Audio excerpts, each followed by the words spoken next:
సూర్యాపేట జిల్లాలో తీవ్ర ఉద్రిక్తత నెలకొంది. నూతన్కల్ మండలం లింగంపల్లిలో కాంగ్రెస్ బీఆర్ఎస్ వర్గాల మధ్య ఓ ఘర్షణ వాతావరణం చోటు చేసుకుంది. రాష్ట్ర వ్యాప్తంగా గ్రామ పంచాయతీ సర్పంచ్ ఎన్నికలు జరుగుతున్న నేపథ్యంలో క్షేత్రస్థాయిలో ఎక్కడికక్కడ బీఆర్ఎస్ కాంగ్రెస్ బీజేపీ నేతలు హోరాహోరీగా వాళ్ళు బలపరిచిన అభ్యర్థి గెలుపు కోసం చాలా తీవ్రంగా శ్రమిస్తూ ఉన్నారు. ఈ నేపథ్యంలో గ్రామ పంచాయతీ స్థాయిలో వర్గాల వారీగా విడిపోయి ఒకరిపై ఒకరు వర్గాల వారీగా దాడులు చేసుకోవడాలు ఘర్షణ వాతావరణం నెలకొన్నాయి. సో ఇదే నేపథ్యంలో సూర్యాపేట జిల్లా నూతన్కల్ మండలంలో లింగంపల్లి అనేటువంటి గ్రామంలో కాంగ్రెస్ బీఆర్ఎస్ వర్గాల మధ్య ఒక భయంకరమైనటువంటి ఘర్షణ వాతావరణం నెలకొంది. ఒకరిపై ఒకరు రాళ్లతో దాడి చేసుకున్నారు.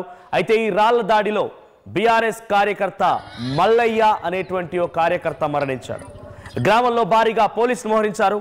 సర్పంచ్ ఎన్నికల విషయంలో వివాదం మరింతగా ముదిరింది. మనకు ఫోటోలో కనిపిస్తున్న వ్యక్తి ఈయనే ఆ గ్రామంలో ఘర్షణ మధ్యలో మరణించినటువంటి బీఆర్ఎస్ కార్యకర్త మల్లయ్య. సో కాంగ్రెస్ బీఆర్ఎస్ మధ్య రాళ్ల దాడి జరిగిన నేపథ్యంలో ఆ రాళ్లు తగిలి కర్రలతో దాడి చేయడంతో ఆయనకి తీవ్రమైన రక్తస్రావం అయిపోయి స్పాట్లోనే మరణించాడు. సో కార్యకర్త మల్లయ్య మరణంతో ఒక్కసారిగా సూర్యాపేట జిల్లా నూతన్కల్ మండలం లింగంపల్లిలో విషాదం నెలకొంది. భారీగా పోలీసులు మోహరించారు.